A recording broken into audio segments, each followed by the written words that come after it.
Dahil kung puro enforcement, siguradong magiging madugo po itong laban na ito. Meron din po tayong rehabilitation aspect. Yan po yung bahay pagbabago kung saan sa barangay o sa ating drug treatment and rehab center ay pwede po tayong mai-rehab.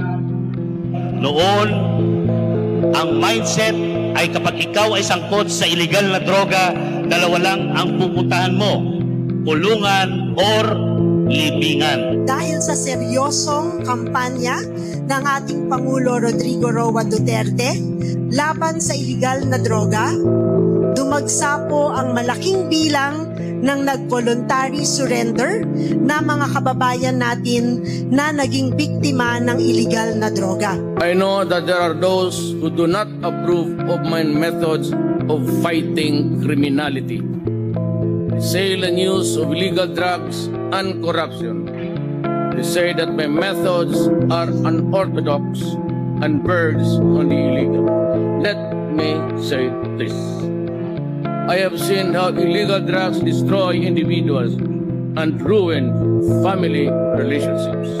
Karoon po ako ng pangamba sapagkat di ko alam kung anong aking kinat nandoon. Lagi ko tinatanong sa sarili ko anong maganda kong dapat gawin. Tuwing makalupo, nag-aaway kami mag-asawa. Hindi kami magkasundo. Palipat-lipat po kami ng tirahan. Layon nating mga Bataenyo na makamit ang tinatawag na quality growth kung saan walang maiiwan sa paggamit ng mas tahimik at mas payapang pamayanan para sa lahat.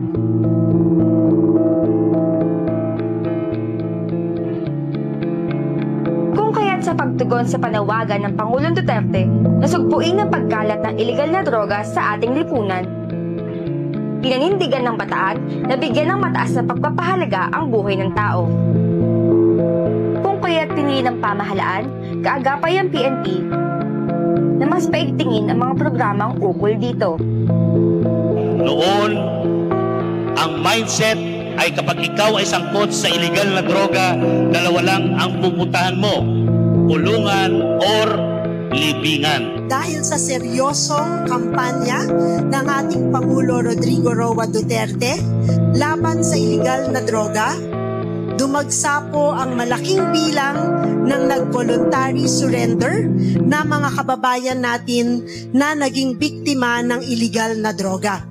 At ang naging malaking hamon sa ating lahat, lalo na po sa ating lokal na pamahalaan, ay kung paano po i-address ito. Hindi lamang puro enforcement ang ginawa po natin sa war on drugs. Dahil kung puro enforcement, siguradong magiging madugo po itong laban na ito. Meron din po tayong rehabilitation aspect. Yan po yung bahay pagbabago kung saan sa barangay o sa ating drug treatment and rehab center ay pwede po tayong mai-rehab. At the same time, hinahanda po tayo para makapamuhay ng normal at maayos sa ating barangay at sa ating bayan. Mula sa pangalang Bahay Pag-asa ay naging Bahay Pagbabago Reformation Center upang maiwasan ang pagkalito nito sa programa ng iba pang ahensya ng pamahalaan. Yung Bahay Pagbabago po ay isang tahanan. Ang iligal na droga ay sakit ng lipunan. Tayong lahat po ay may bahagi sa problemang ito. Kailangan po nating aminin, kailangan nating tanggapin na kasama po tayo sa dahilan at kasama rin po tayo sa solusyon. Ang Bahay Pagbabago ay naging tahanan ng nasa 6,000 mga surrenderers na sa ngayon ay mga reformista na at kusang loob na nakiisa sa programang ito ng pamahalaang panlalawigan.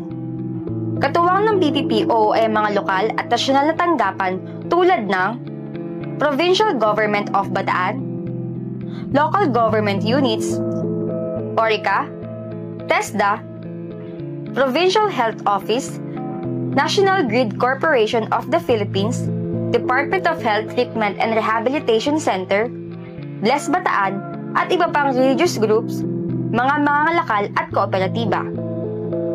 Ilan sa mga programa sa Bahay Pagbabago ay ang moral recovery, physical conditioning, TESDA training, tree planting, coastal cleanup, at counseling upang mas maihanda sila sa muling pakikibahagi sa ating lipunan. Napakaraming trabaho po. Kaya kung gusto po natin talagang magbago, nandyan yung TESDA kanina, binigyan po natin ng recognition. Nandyan yung iba't ibang ahensya. Tinetraining po tayo para magkaroon ng skills. At kung merong skills po tayo, imposibleng hindi tayo makakuha ng maayos na trabaho dito sa ating lalawigan. That was July 8, 2016. Mula noon ay dumami pa ang bahay pagbabago. Harm reduction, number 1, ito pong bahay pagbabago. Nung na-replicate ko yan sa region, nireplicate ko po nationwide. We call it now Balay Silangan, House of Hope. Sa pakikiisa ng mga reformista at iba't ibang ahensya sa pagsugpo sa iligal na droga, mapapansing simula ng buksan ng bahay pagbabago noong 2015 ay patuloy na bumaba ang level ng kriminalidad sa ating probinsya. Mula sa halos 1,400 na italang bilang ng krimen noong 2014, bumaba ito sa kulang 400 na lamang sa taong 2019.